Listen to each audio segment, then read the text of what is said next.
365 promesas. 365 razones para creer que Dios nunca falla. Las hojas caen, bailan sin control. Mi suspiro rompe el silencio, buscando un rayo de sol. Descubriendo al Dios que cumple lo que dice. Con Wendy Necio Sub.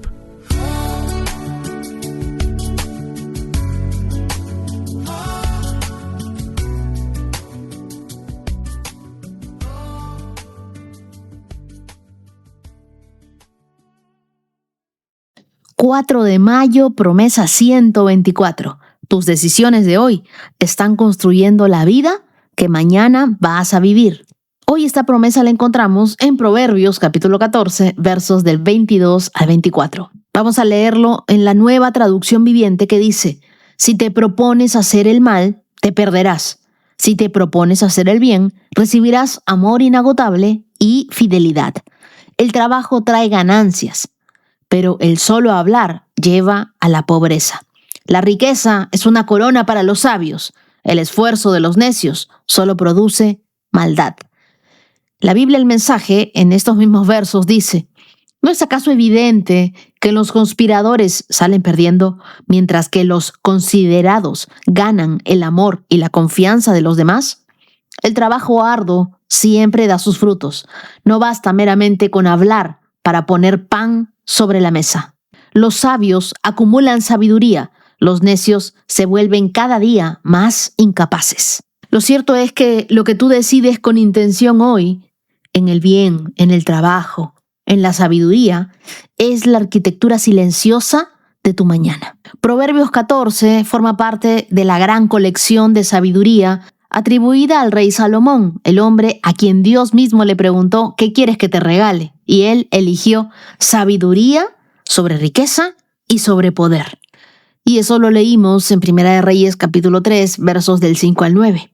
El libro de Proverbios no es una lista de promesas vacías, es un manual de arquitectura de vida. Los sabios de Israel entendían que la vida se construye por acumulación de decisiones, no por un solo golpe de suerte. Imagínate que tú contratas a un arquitecto para diseñar tu casa. Llega el primer día lleno de entusiasmo, con ideas creativas, increíbles, te habla por horas del diseño, de los colores, de cada detalle. El segundo día, igual. El tercero, el cuarto también. Pero nunca levanta un plano. Nunca pone un ladrillo. Nunca mide el terreno. 5 años después, sigues sin casa. Tienes miles de ideas hermosas, pero no tienes dónde vivir. Lo que me hace acordar tanto a una reunión en la que estuve. Una persona hablando de sus grandes ideas. Y al final dijo: bueno, esto sería bueno que lo desarrolles tú, Wendy. Y yo dije en ese momento: a mí nadie me envió el memo. Yo no sabía que él tenía la idea y yo tenía que ejecutarla. Qué gracioso, ¿verdad? Es como el que quiere crecer en redes o que quiere hacer crecer su negocio, pero solo consume contenido. Habla de ideas, ve muy buenas ideas, pero no ejecuta ninguna. Mientras otro, con menos talento de repente, pero con más disciplina, avanza, construye, crece. La diferencia no fue la capacidad. La diferencia fue acción alineada con propósito. Así como hay arquitectos que solo hablan, pero no construyen casas, existen creyentes que solo sueñan, pero no construyen su destino. No sé si te has dado cuenta, pero tus planes siempre revelan tu corazón. La palabra tramar no es ligera. Significa pensar, diseñar, planear con intención, es decir, no tropiezas con el mal, lo construyes en pensamientos primero. Y lo mismo pasa con el bien. Lo que la Biblia nos dice es que antes de hablar, antes de actuar, antes de publicar, antes de emprender, ya decidiste en tu corazón hacia dónde ibas. Proverbios no habla de personas que accidentalmente se pierden. Habla de personas que planificaron en la dirección equivocada. Así que antes de hablar, antes de actuar, antes de publicar, antes de emprender, ya decidiste en tu corazón hacia dónde ibas. Porque la dirección, no la intención, es la que determina tu destino. Entonces la pregunta no es solo qué estás haciendo. La pregunta es qué estás planeando. Porque hay planes que atraen el favor de Dios. y otros que aunque nadie los vea, te están desviando del propósito de Dios. La buena noticia del versículo 22 es poderosa. Si te propones hacer el bien, si diseñas tu vida hacia el bien, recibirás amor inagotable y fidelidad. Eso no es una promesa de vida sin problemas, no, es una promesa de una vida cubierta. Cuando tu intención está calibrada hacia lo que Dios valora, hay una cobertura que opera sobre ti que ningún ser humano puede darte. Así que no es suficiente querer hacer el bien, hay que proponérselo. Hay una diferencia enorme entre las dos. El verso 23 dice que el trabajo trae ganancias, pero el solo hablar, palabritas, lleva a la pobreza. Este versículo es directo, es incómodo, pero también es necesario, porque vivimos en una generación que habla mucho. Tienen muchas buenas ideas, proyectos, sueños, pero ejecuta poco esta generación. Y aquí hay una verdad que nos confronta. La fe que no se mueve no es fe, es intención, y de buenas intenciones está lleno el infierno. Porque hay quienes quieren emprender pero nunca empiezan. Hay quienes quieren cambiar pero nunca toman decisiones. Hay quienes oran por oportunidades pero no se preparan para recibirlas. Los sueños no funcionan a menos de que tú los trabajes. ¿Tú sabías que la palabra trabajo aparece 500 veces en la Biblia? No se trata de un concepto misterioso. Muchas veces la respuesta más simple a tus oraciones es ve a trabajar.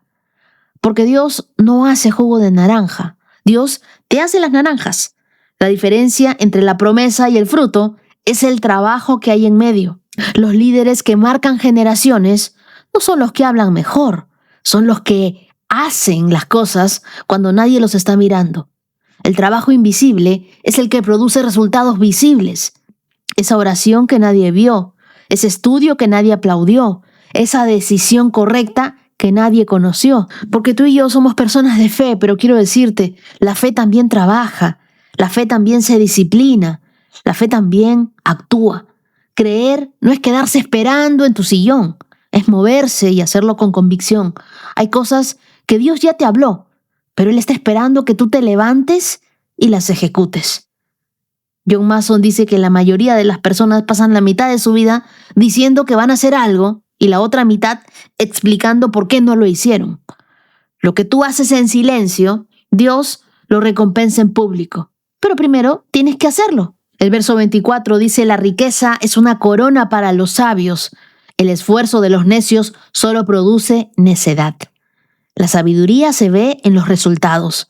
En la cultura hebrea, la corona no era solo poder, era honra visible, era propósito cumplido. Es decir, la sabiduría no se mide por lo que sabes, se evidencia en lo que tú produces, en tus decisiones, en tus finanzas, en tu familia, en tu carácter. Y aquí hay algo en el versículo, el necio también se esfuerza. Así que no es que el necio no trabaje, es que su esfuerzo produce más necedad. ¿Por qué? Porque el esfuerzo sin sabiduría multiplica los errores, no los corrige. La verdadera sabiduría no se presume, se demuestra. Dios no te da sabiduría solo cuando la pides. Él te la va entregando en cada decisión pequeña que tomas con fe. Eso significa que la sabiduría se construye lunes a lunes, no solo en los momentos de crisis. En cada vez que tú eliges perdonar en lugar de guardar rencor. En cada vez que eliges actuar en lugar de quejarte. En cada vez que tú eliges abrirte a Dios en lugar de cerrarte al dolor. Pregúntate, ¿tus decisiones están construyendo o destruyendo? ¿Estás acumulando sabiduría o estás repitiendo los mismos errores? Porque hay personas inteligentes, pero sin fruto. Y eso no es la sabiduría bíblica. Dios no bendice la inteligencia sola, bendice la obediencia sabia. El propósito de la sabiduría no es que lo entiendas todo, es que construyas bien con lo que entiendes. Acuérdate que los necios también se esfuerzan. La diferencia está en la dirección y en quién guía el esfuerzo. Este pasaje no habla solo de trabajo, habla de dirección, de intención, de resultado y nos deja una promesa clara. Si tú eliges bien, vivirás bien. Si tú actúas con propósito, verás fruto. Si tú caminas en sabiduría, tu vida tendrá honra. Así que tu futuro No se construye con lo que dices, se construye con lo que haces constantemente. Y quiero hablarte de algo que pocas personas se atreven a decir en voz alta. Existen muy pocas personas a las que de verdad le gusta trabajar. Y yo lo digo porque lo he visto de cerca. Durante mucho tiempo trabajé con personas que siempre tenían una excusa lista. Siempre había una razón para no entregar un trabajo, para no cumplir, para no avanzar un reporte. Y lo que me llamaba la atención no era la excusa en sí, era lo que pasaba después. Esas mismas personas no hacían su trabajo y sí llegaban puntuales el día del cobro. Estaban felices de recibir, pero no de dar. Y eso paralizaba toda la organización, porque cuando alguien no hace su parte, los demás cargan el doble. Pero también he conocido otro tipo de persona. El mejor ejemplo que tengo, lo tengo en casa. Mi papá es una de esas personas raras a los que de verdad les gusta trabajar. En mi familia lo bromeamos con cariño, porque él ha vendido de todo. Ha vendido turrones, ha tenido su temporada de venta de jabones, de colecciones de libros, de cursos, de zapatos, de joyas. Hasta fue exterminador. Fue vendedor puerta a puerta. Hizo todo lo que fuera necesario. Y lo que más me marcó a mí no fue su lista de 1000 oficios, fue la actitud que él tenía detrás de cada uno de esos trabajos. Porque si no había trabajo, mi papá se lo inventaba. Él no esperaba que el trabajo cayera del cielo. Él no pedía que alguien le resolviera todos sus asuntos. Él salía, buscaba, creaba. Y creo que eso es exactamente lo que dice Proverbios 14:23.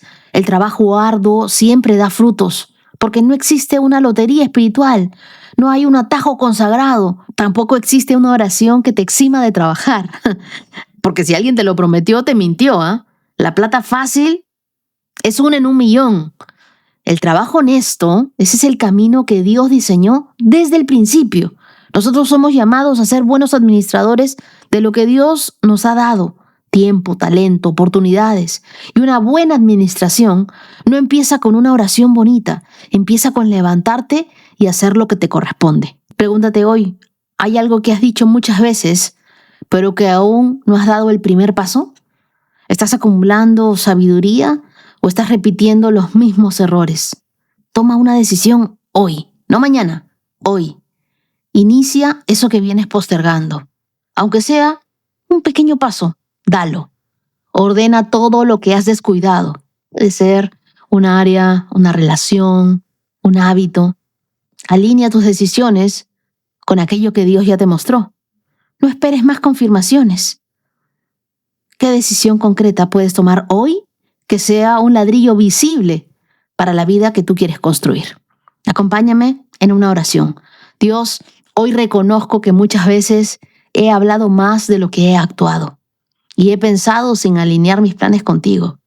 Pero hoy te pido, ordena mis intenciones, corrige mis motivaciones, dame la disciplina necesaria para trabajar, dame sabiduría para decidir. Dios, gracias porque tú no nos dejas a la deriva. Hoy nos proponemos el bien, no como un sentimiento, sino como una decisión. Que cada acción pequeña que nosotros hagamos, Dios, sea aquella que tú diseñaste para nosotros y que nos lleve un peldaño más de estar cerca de ti, de construir contigo. Enséñanos a construir una vida que dé fruto, no solo en lo visible, sino en lo eterno. Que nuestras decisiones hoy reflejen el propósito que tú tienes para nosotros. Oramos en el nombre de Jesús. Amén. Hoy decidimos actuar con propósito, no solo tener sueños, sino construir nuestros sueños, no quedarnos en el hablar, sino en el avanzar, y que nuestras decisiones hoy construyan la vida que mañana queremos vivir. Que tu vida y mi vida dé fruto en el Señor. Las lecturas que nos acompañan en este día las encontramos en Jueces, capítulo 19, verso 1, hasta el capítulo 20, verso 48. Juan, capítulo 3, versos del 22 hasta el capítulo 4, verso 3. El Salmo 104, versos del 24 al 35, y Proverbios, capítulo 14, versos del 22 al 42, que es el que acabamos de desarrollar en la promesa. Así que hoy terminamos en Salmos. Te pido que tomes tu Biblia, tu lapicero, tu cuaderno, le pidas al dulce Espíritu Santo que te hable, que te enseñe, que te acompañe en esta carrera de fe por estos 124K. Ponte tus lentes de la fe, abróchate los cinturones. Comenzamos en 3, 2, 1, adelante. Jueces capítulo 19. En estos días Israel no tenía rey. Hubo un hombre de la tribu de Leví que vivía en un lugar remoto de la zona montañosa de Efraín. Cierto día se llevó a su casa a una mujer de Belén de Judá para que fuera su concubina. Pero ella se enojó con él y volvió a la casa de su padre en Belén. Unos 4 meses después, su marido viajó a Belén para hablar personalmente con ella y convencerla de que regresara. Llevó consigo a un siervo y a un par de burros. Cuando llegó a la casa del padre, éste lo vio y le dio la bienvenida. Su suegro, el padre de la joven, insistió en que se quedara por un tiempo, así que pasó allí 3 días, comiendo, bebiendo y durmiendo. Al 4.º día, el hombre se levantó temprano y estaba listo para partir, pero el padre de la joven le dijo a su yerno: «Come algo antes de irte». Así que los 2 hombres se sentaron a comer y a beber juntos. Luego el padre de la joven le dijo: «Quédate, por favor, otra noche y diviértete». El hombre se levantó para irse, pero su suegro siguió insistiendo en que se quedara. Así que al final cedió y pasó allí otra noche. A la mañana del 5.º día, el hombre se levantó temprano nuevamente, listo para partir, pero una vez más el padre de la joven le dijo: «Come algo, después podrás irte esta tarde». Así que se pasaron otro día de festejo. Más tarde, mientras el hombre y su concubina y el siervo se preparaban para marcharse, el suegro le dijo: «Mira, está atardeciendo, quédate esta noche y diviértete. Mañana podrás levantarte temprano y marcharte». Pero esta vez el hombre estaba decidido a irse, así que tomó a sus 2 burros ensillados y a su concubina y se dirigió a Jebús, es decir, Jerusalén. Ya era tarde cuando se acercaron a Jebús y el siervo le dijo: «Paremos en esta ciudad jebusea y pasemos aquí la noche». «No», le dijo su amo, «no podemos quedarnos en esta ciudad extranjera donde no hay israelitas. Seguiremos en cambio hasta Gibea. Vamos, tratemos de llegar hasta Gibea o Ramá y pasemos la noche en una de esas ciudades». Así que siguieron adelante. El sol se ponía cuando llegaron a Gibea, una ciudad situada en Benjamín, y se detuvieron allí para pasar la noche. Descansaron en la plaza de la ciudad, pero nadie los invitó a su casa para pasar la noche. Esa noche, un anciano regresaba a su hogar después del trabajo en los campos. Era de la zona montañosa de Efraín, pero vivía en Gibea, donde la gente era de la tribu de Benjamín. Cuando vio a los viajeros sentados en la plaza de la ciudad, les preguntó de dónde venían y hacia dónde iban. «Regresamos de Belén, en Judá», le contestó el hombre, «y vamos hacia la zona remota de la región montañosa de Efraín, donde yo vivo. Viajé a Belén y ahora voy de regreso a mi hogar, pero nadie nos ha invitado a su casa para pasar la noche. Aunque traemos todo lo que necesitamos, tenemos paja y forraje para nuestros burros y bastante pan y vino para nosotros». «Serán bienvenidos en mi casa», le dijo el anciano. «Yo les daré todo lo que pudiera faltarles, pero no se les ocurra pasar la noche en la plaza». Entonces los llevó a su casa y dio alimento a los burros. Después de lavarse los pies, comieron y bebieron juntos. Mientras disfrutaban el momento, un grupo de alborotadores de la ciudad rodeó la casa. Comenzaron a golpear la puerta y gritarle al anciano: «Saca al hombre que se hospeda contigo para que podamos tener sexo con él». Entonces el anciano salió para hablar con ellos. «No, hermanos míos, no hagan algo tan perverso, pues este hombre es huésped en mi casa y semejante acto sería vergonzoso.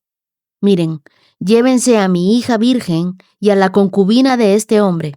Yo se las sacaré y ustedes podrán abusar de ellas y hacerles lo que quieran. Pero no cometan semejante vergüenza contra este hombre». Sin embargo, ellos no hicieron caso. Entonces el levita tomó a su concubina y la empujó por la puerta. Los hombres de la ciudad abusaron de ella toda la noche, violándola uno por uno hasta la mañana. Finalmente, al amanecer, la soltaron. Cuando ya amanecía, la mujer regresó a la casa donde estaba hospedado su esposo y se desplomó en la puerta de la casa y permaneció allí hasta que hubo luz. Cuando su esposo abrió la puerta para salir, allí encontró a su concubina, tirada con las manos en el umbral. «Levántate, vamos», le dijo, pero no hubo respuesta. Entonces subió el cuerpo de la mujer a su burro y se la llevó a su casa. Cuando llegó a su casa, tomó un cuchillo y cortó el cuerpo de su concubina en 12 pedazos. Después envió un pedazo a cada tribu por todo el territorio de Israel. Todos los que veían exclamaban: «En todo este tiempo, desde que Israel salió de Egipto, nunca se había cometido un crimen tan horrible. Pensémoslo bien. ¿Qué vamos a hacer? ¿Quién lo denunciará?». Jueces capítulo 20. Entonces todos los israelitas se unieron como un solo hombre, desde Dan en el norte hasta Beerseba en el sur, incluidos los del otro lado del Jordán, en la tierra de Galaad. Toda la comunidad se reunió en asamblea ante la presencia del Señor en Mizpa. Los líderes de todo el pueblo, de todas las tribus de Israel, 400,000 guerreros armados con espadas, ocuparon sus puestos en la asamblea del pueblo de Dios. Pronto llegó la noticia a la tierra de Benjamín de que las otras tribus habían subido a Mizpa. Entonces todos los israelitas preguntaron cómo había sucedido este crimen tan terrible. El levita, el esposo de la mujer asesinada, explicó: «Mi concubina y yo nos detuvimos para pasar la noche en Gibea, una ciudad que pertenece a la tribu de Benjamín. Esa noche, algunos de los ciudadanos prominentes de Gibea rodearon la casa con la intención de matarme y violaron a mi concubina hasta que quedó muerta. Entonces corté su cuerpo en 12 pedazos y envié los pedazos por todo el territorio asignado a Israel, porque esos hombres han cometido un crimen terrible y vergonzoso. Ahora bien, todos ustedes, la comunidad entera de Israel, tiene que decidir aquí y ahora qué debe hacer al respecto». Y todo el pueblo se puso en pie al mismo tiempo y proclamó a una voz: «Ninguno de nosotros volverá a su hogar. No, ni una sola persona. En cambio, haremos lo siguiente con Gibea. Echaremos suerte para decidir quién la atacará. Una 10ª parte de los hombres de cada tribu se encargará de abastecer a los guerreros con provisiones. Los demás nos vengaremos de Gibea, en Benjamín, por la infamia que sus hombres han cometido en Israel». Así que los israelitas estaban en total unanimidad. Se juntaron para atacar a la ciudad. Los israelitas enviaron mensajeros a la tribu de Benjamín diciendo: «¿Qué acto tan terrible se ha cometido en medio de ustedes? Entréguennos a esos hombres malvados, a esos perturbadores de Gibea, para que los ejecutemos y así purifiquemos a Israel de semejante maldad». Pero los de Benjamín no quisieron escuchar. En cambio, salieron de sus ciudades y se juntaron en Gibea para pelear contra los israelitas. En total, de toda la tribu de Benjamín llegaron a Gibea 26,000 guerreros armados con espadas, los cuales se sumaron a los 700 guerreros seleccionados que vivían allí. Entre las tropas selectas de Benjamín habían 700 hombres zurdos, capaces de tirar una piedra con la honda y acertar en un cabello sin errar el blanco. Israel, a su vez, tenía 400,000 soldados con experiencia en guerra, armados con espadas, sin contar a los guerreros de Benjamín. Antes de la batalla, los israelitas fueron a Betel y le preguntaron a Dios: «¿Cuál de las tribus debe ser la primera en atacar a la gente de Benjamín?». El Señor contestó: «Judá debe ir primero». Entonces los israelitas salieron temprano a la mañana siguiente y acamparon cerca de Gibea. Después avanzaron hasta Gibea para atacar a los hombres de Benjamín. Pero los guerreros de Benjamín, que estaban defendiendo la ciudad, salieron y mataron ese día a 22,000 israelitas en el campo de batalla. Sin embargo, los israelitas se animaron unos a otros y otra vez tomaron sus posiciones en el mismo lugar donde habían luchado el día anterior, pues habían subido a Betel y habían llorado en la presencia del Señor hasta la noche. Le habían preguntado al Señor: ¿debemos salir nuevamente a pelear contra nuestros parientes de Benjamín? Y el Señor había dicho: salgan a pelear contra ellos. Así que al día siguiente volvieron a pelear contra los hombres de Benjamín, pero los hombres de Benjamín mataron a otros 18,000 israelitas, todos ellos expertos en el uso de la espada. Entonces los israelitas subieron a Betel y lloraron en presencia del Señor y ayunaron hasta la noche. También le llevaron al Señor ofrendas quemadas y ofrendas de paz. Los israelitas fueron a buscar dirección del Señor.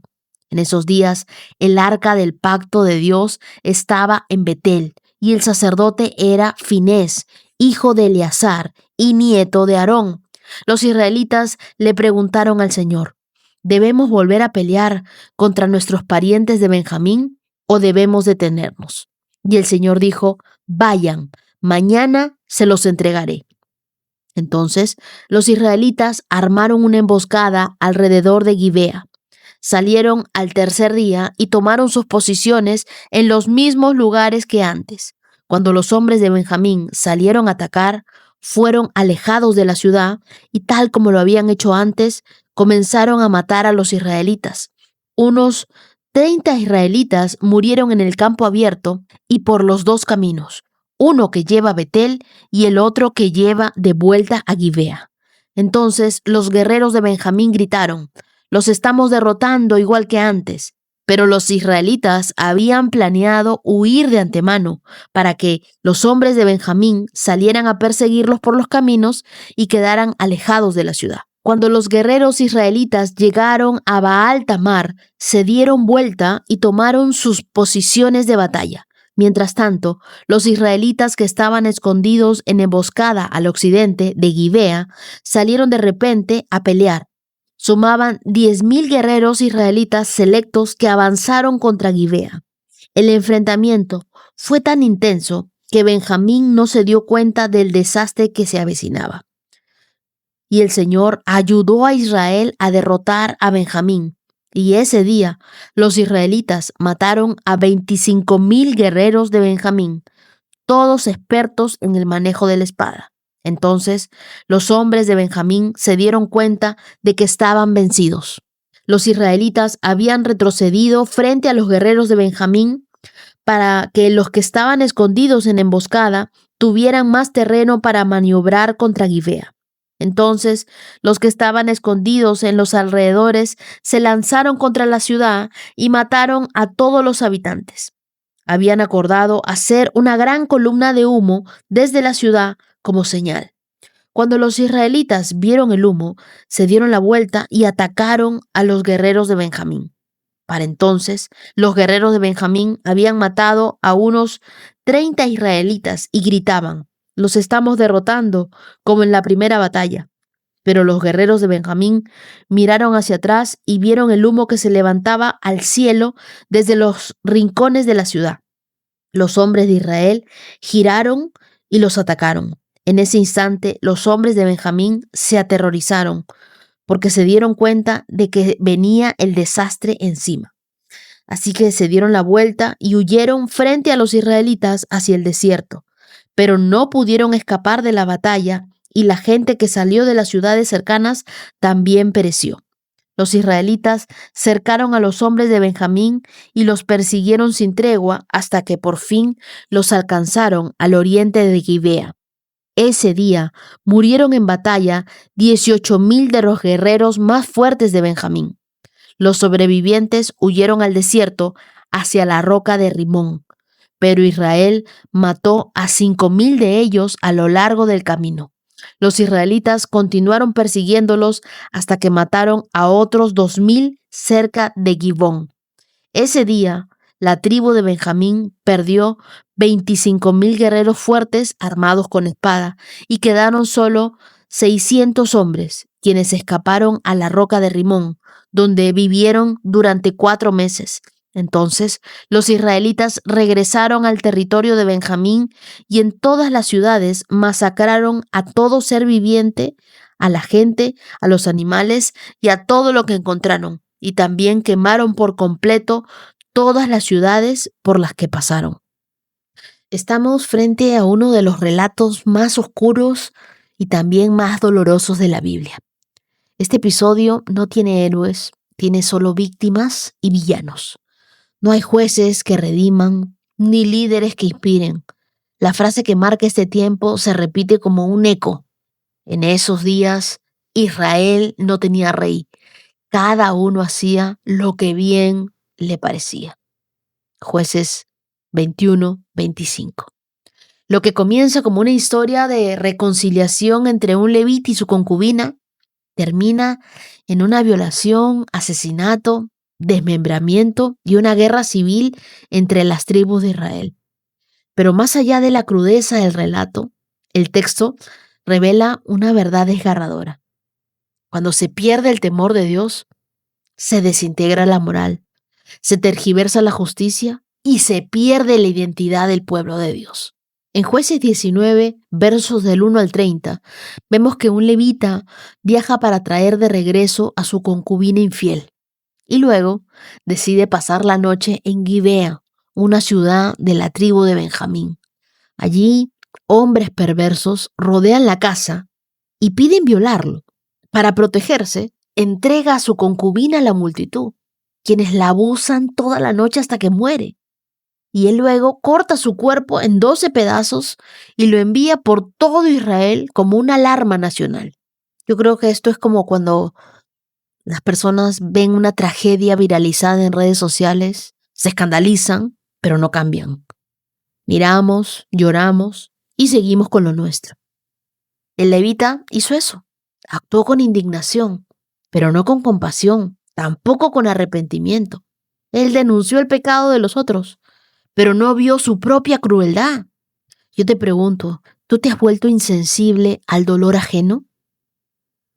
¿Usas el mal de otros para justificar tus decisiones? Porque la violencia comienza donde termina la empatía. No te indignes si no estás dispuesto a ser parte de la restauración.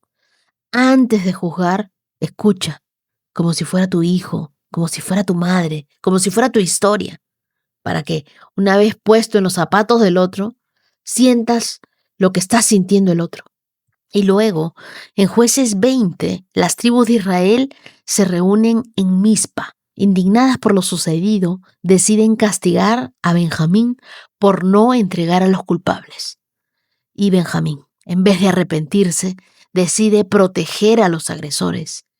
Lo que sigue es una guerra sangrienta, donde mueren más de 65,000 hombres israelitas, muchos inocentes, por un crimen no resuelto con justicia verdadera. Y yo quiero que notemos algo. Esta no era una guerra contra enemigos. Esta era una guerra entre hermanos. La desunión no vino de fuera, nació de dentro, por el pecado no confrontado y por un orgullo no rendido.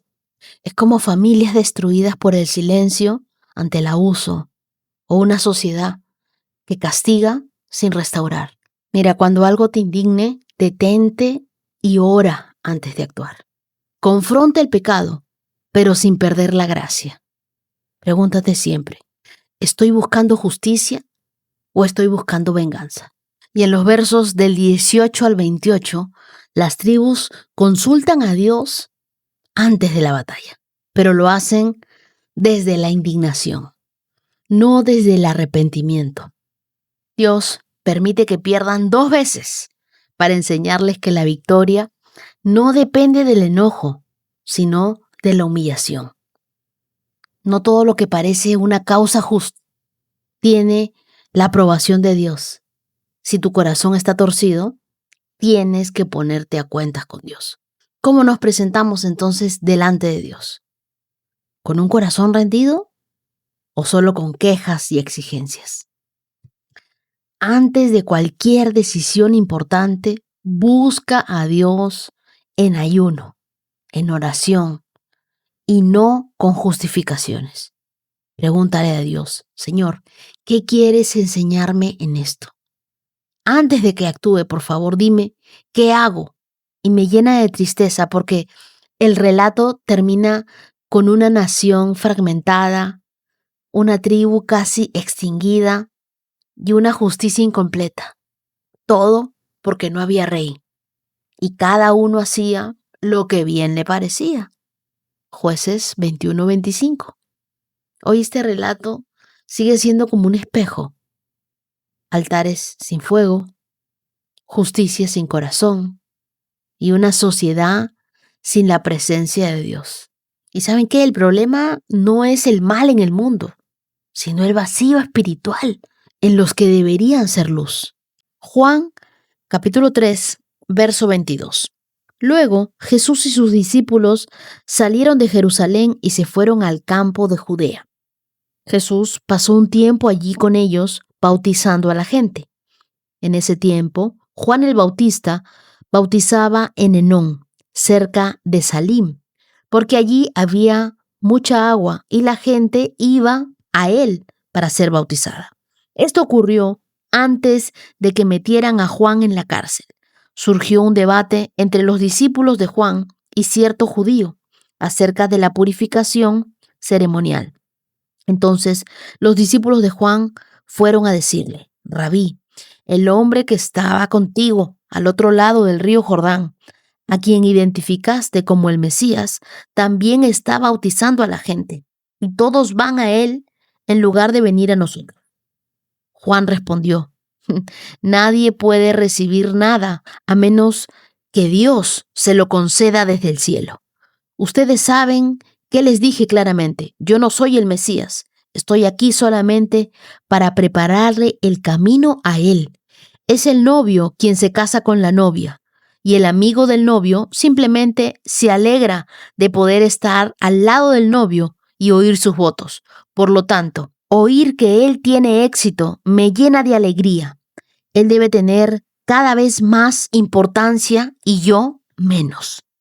Él vino de lo alto y es superior a cualquier otro. Nosotros somos de la tierra y hablamos de cosas terrenales, pero Él vino del cielo y es superior a todos. Él da testimonio de lo que ha visto y oído, pero qué pocos creen en lo que Él les dice. Todo el que acepta su testimonio puede confirmar que Dios es veraz, pues Él es enviado por Dios y habla las palabras de Dios, porque Dios le da el Espíritu sin límites. El Padre ama a su Hijo y ha puesto todo en sus manos. Los que creen en el Hijo de Dios tienen vida eterna. Los que no obedecen al Hijo nunca tendrán vida eterna, sino que permanecen bajo la ira del juicio de Dios. Juan, capítulo 4. Jesús sabía que los fariseos se habían enterado de que él hacía y bautizaba más discípulos que Juan, aunque no era Jesús mismo quien los bautizaba, sino sus discípulos. Así que se fue de Judea y volvió a Galilea. Este pasaje es una bisagra silenciosa pero poderosa entre dos grandes figuras, Juan el Bautista y Jesús. La escena transcurre en una etapa temprana del ministerio de Jesús, antes de que Juan sea arrestado. Ambos estaban bautizando, Jesús en Judea y Juan en Enón, y surge una disputa que revela algo más profundo que un desacuerdo: el corazón humano frente al crecimiento del otro. Juan 3:26 dice, entonces fueron a ver a Juan y le dijeron, Rabí, el hombre que estaba contigo al otro lado del río Jordán también está bautizando a la gente y todos van a él en lugar de venir a nosotros. Los discípulos de Juan no pueden evitar la comparación. Lo que ven como pérdida, en realidad, era el cumplimiento profético. Pero el corazón humano muchas veces es así. Muchas veces medimos el favor de Dios en función de la atención que nosotros recibimos. ¿Y sabes qué? Nada prueba más el carácter de un líder que el éxito de otro a su lado. Marqué en mi Biblia el verso 27, la respuesta de Juan. Nadie puede recibir nada a menos de que Dios se lo conceda desde el cielo. Yo te pregunto, ¿tú puedes aplaudir lo que Dios está haciendo a través de otro sin compararte con esa otra persona? ¿Tú celebras los frutos, las victorias y el éxito de otra persona? ¿O preguntas, ¿por qué no me están buscando a mí? ¿Por qué no me están aplaudiendo a mí? ¿Por qué no me están compartiendo a mí? Miren qué hermoso el corazón de Juan, que dice en el verso 29, oír que él tiene éxito me llena de alegría. No he conocido el corazón de un líder tan sano como el de Juan el Bautista. Y existe una realidad. Tenemos que dejar de compararnos con otras personas, con el éxito de otra persona, con la unción de otra persona, con las bendiciones de otra persona. Cada vez que tu corazón trate de compararse, transforma esa comparación en oración. Y ten en tu mente esto, que nadie puede recibir nada a menos de que Dios se lo conceda desde el cielo. Y si a Dios le ha placido concederle algo a alguien que no eres tú, apláudele. Porque a Dios le ha parecido que sea así. Ora por el que crece, celebra su cosecha, celebra su fruto, celebra su viaje, celebra su triunfo. Tu espíritu se libera de la envidia cuando tú celebras lo de otro. A veces lo más duro del camino no es el esfuerzo, sino el silencio. Cuando tú ves que a otros lo celebran y a ti te observan en silencio. Cuando Dios te da una palabra, una idea, un libro, nadie lo ve. O incluso algunos te copian y no te dan los créditos. Pero algo aprendí que me liberó. La fe no necesita aplausos para dar fruto. Juan el Bautista no se frustró cuando sus discípulos le dijeron que todos seguían a Jesús. Él respondió con la libertad de que sabía quién era. Él dijo, es necesario que Él crezca y que yo mengüe. En Juan 3:30. Ese es el lenguaje de la fe. No competir, no compararse, no envidiar. Porque en el reino de Dios, el crecimiento del otro no es tu pérdida. Es una señal de que el cuerpo está vivo. Si nadie te celebra, tranquilo. Dios está notando todo. Tu recompensa no viene del reconocimiento, viene de la fidelidad. La verdadera honra no se mide por lo que recibes, sino por lo que estás dispuesto a entregar, aunque no te lo devuelvan. Hoy te invito a hacer esto. Celebra a los que otros aplauden. Ora por los que aún no te valoran. Y sigue sirviendo con alegría, porque el cielo sí te está mirando. Y quiero decirles algo. Yo me siento profundamente honrada de saber que lo que Dios me revela en la intimidad, en oración, puede servir de inspiración para pastores, líderes, creadores de contenido. Cada palabra que comparto nace de mi tiempo con Dios, de buscarlo en oración y con el deseo sincero de edificar esta comunidad. Pero también creo, con todo mi corazón, que el mensaje que se comparte en cada iglesia, en cada plataforma, debe fluir del tiempo personal que cada uno tiene con Dios, de la voz de Dios específica para ese lugar, para ese pueblo y para ese tiempo. Mi consejo con amor y respeto es este: no copies la voz de otro. Busca la tuya en la presencia de Dios. Lo que yo comparto es la inspiración de Dios para mí, pero Dios también quiere hablar directamente contigo, para ti y para tu audiencia.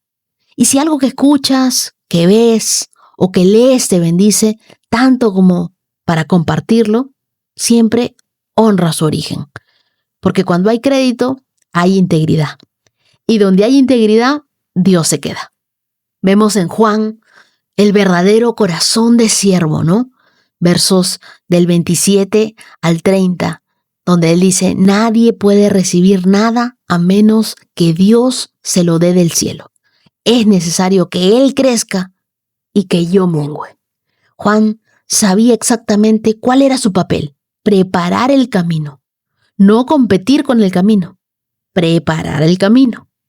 Su declaración es necesario que Él crezca y que yo mengüe es una joya del discipulado. No se trata de perder identidad, sino de ceder el protagonismo. En un mundo que está obsesionado con hacerte visible, Juan nos enseña el poder de hacerse pequeño para que Dios sea más grande. Cuando sabes quién eres en Dios, no necesitas pelear por visibilidad. Tu llamado no compite, complementa. Es como un maestro de ceremonia, ¿no? Que introduce al verdadero protagonista del evento. Su función no es permanecer en escena, sino asegurarse de que todos vean al invitado principal. Entonces, siempre ora, Señor, que mi influencia nunca opaque tu presencia. Aquí, el importante eres tú, Dios. Aquí, de quien tenemos que hacer famoso el nombre, es el tuyo. Que todos te conozcan a ti, en cada logro, en cada publicación, en cada decisión. ¿Se nota más tu nombre o el nombre de Cristo? Todos los días recuérdalo. Menos de mí, más de Él. Menos de mí, más de Dios. Y en Juan 4, me sorprende, cuando Jesús se entera de que los fariseos saben que Él está bautizando más discípulos que Juan, decide salir de Judea y volver a Galilea. Él no se hace problema. Tampoco lo hace por miedo, sino que Él entiende el tiempo de Dios y a veces moverse no es huir, es obedecer. Jesús nunca actúa por presión, sino Él siempre actúa por dirección de Dios. Antes de reaccionar a lo que escuchas, ora por discernimiento. No respondas por orgullo. Actúa de acuerdo a la misión que Dios ha puesto en tu vida. El crecimiento de Jesús no eclipsa a Juan, lo completa. Este pasaje es un llamado urgente a renunciar al protagonismo y a abrazar el lenguaje del cielo, que es humildad, obediencia y rendición. Ahora leamos el Salmo 104, verso 24. Oh Señor, cuánta variedad de cosas has creado. Las hiciste todas con tu sabiduría. La tierra está repleta de tus criaturas. Allí está el océano, ancho e inmenso, rebosando de toda clase de vida, especies tanto grandes como pequeñas. Miren los barcos que pasan navegando y al Leviatán, al cual hiciste para que juegue en el mar. Todos dependen de ti para recibir el alimento según su necesidad. Cuando tú los provees, ellos lo recogen. Abres tu mano para alimentarlos y quedan sumamente satisfechos. Pero si te alejas de ellos, se llenan de pánico. Cuando les quitas el aliento, mueren y vuelven otra vez al polvo. Cuando les das tu aliento, se genera la vida y renuevas la faz de la tierra. Que la gloria del Señor continúe para siempre. El Señor se deleita en todo lo que ha creado. La tierra tiembla ante su mirada. Las montañas humean cuando Él las toca. Cantaré al Señor mientras viva. Alabaré a mi Dios hasta mi último suspiro. Que todos mis pensamientos le agraden, porque me alegro en el Señor. Que todos los pecadores desaparezcan de la faz de la tierra, y que dejen de existir para siempre los perversos. Que todo lo que soy alabe al Señor. Alabado sea el Señor. El Salmo 104 celebra la majestad de Dios como creador y sustentador, y exalta a Dios por su sabiduría al diseñar cada rincón de la creación. ¿Te diste cuenta de los versos 29 y 30? Que todo vive por su aliento y todo muere si Él lo retira. Cuando tú le quitas el aliento, mueren y vuelven al polvo. Cuando envías tu espíritu, les das vida y renuevas la faz de la tierra. La vida sin la presencia de Dios es solo existencia, no hay propósito. Yo te pregunto hoy, ¿estás respirando solo con tus fuerzas? ¿Hay áreas de tu vida que necesitas ese aliento fresco de Dios? En tu matrimonio, en tu salud emocional, en tu creatividad, en tu liderazgo. Ora hoy y dile, Señor, vuelve a soplar en mí. Renueva todo lo seco, aviva todo lo muerto. despierta todo lo dormido. Y marqué el verso 33 que dice: cantaré al Señor mientras viva, alabaré a mi Dios hasta mi último suspiro. Esto es una entrega total. Y aquí no se trata de cómo te sientes al adorar a Dios. Se trata de cómo Dios se deleita cuando tú lo adoras. El día de hoy, canta aunque no lo sientas y adora aunque no lo entiendas. Y esta es una declaración: hasta el último suspiro de mi vida te alabaré. Acompáñame en una oración final. Dios, yo no quiero quedarme indiferente después de todo lo que he leído y he aprendido de tu palabra. Reconozco que una vida lejos de ti puede llevarme a endurecer el corazón, a justificar lo injustificable y a perder la sensibilidad por el dolor de otros y también por el mío.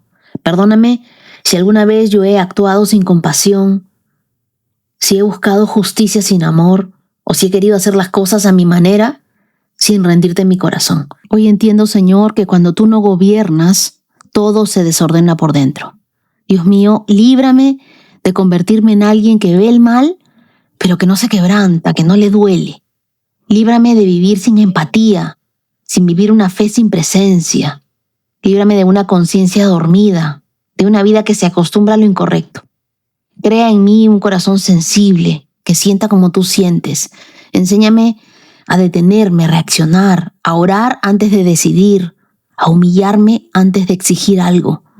Amado Dios, que no vivamos guiados por orgullo, por heridas, sino por tu Espíritu Santo. Gobierna mi vida, sé el Rey en cada área y que nunca se diga de mí hacía lo que bien le parecía, sino que vivimos conforme a tu corazón, conforme a tu propósito, conforme a tu voluntad.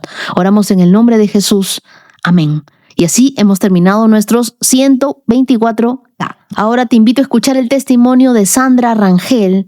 Ella es de Guanajuato, pero reside en Los Ángeles. Escuchémosla. Yo quisiera dar mi testimonio el día de hoy.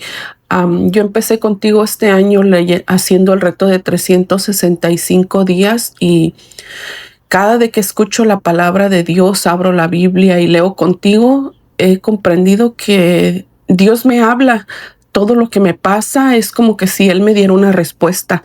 Hace algunos días yo te escribí para decirte que mi mamá estaba hospitalizada. Ella es una señora de 78 años con diabetes, problemas de corazón. Ella le hicieron algún estudio del corazón y lo que le inyectaron le hizo daño en sus riñones.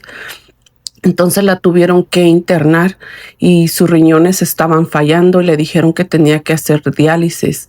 Ella no quería y al final se lo tuvo que hacer. El especialista dijo que podría ser temporal o que ya se iba a quedar con el diálisis por su edad.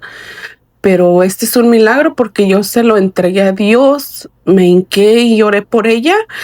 Y ya acaba de salir del hospital y sin diálisis, Wendy. Ese es un milagro tan grande que Dios me acaba de dar y yo sigo con Él firme y Él me va a hacer muchos, estoy esperando muchos y más y voy a seguir dando testimonios de todo lo que está haciendo Él y está transformando la vida en toda mi familia. Gracias, Wendy. Querida Sandra, gracias por compartirnos tu milagro. Ese testimonio nos recuerda que cuando nosotros entregamos lo que más amamos en las manos de Dios, no lo estamos perdiendo, lo estamos poniendo en el lugar más seguro. Así que sigue firme, sigue creyendo, sigue esperando porque habrán muchos más testimonios que contar. Dios sigue escribiendo la historia de tu familia. Quiero regalarte el Salmo 34, verso 17, que dice: el Señor oye a los suyos cuando claman a Él por ayuda. Los rescata de todas sus dificultades. Y a todos los íntimos que hoy están orando por la salud de alguien que aman, no suelten la fe. Dios escucha, Dios atiende a nuestros clamores y Dios responde. Él hace milagros cada día.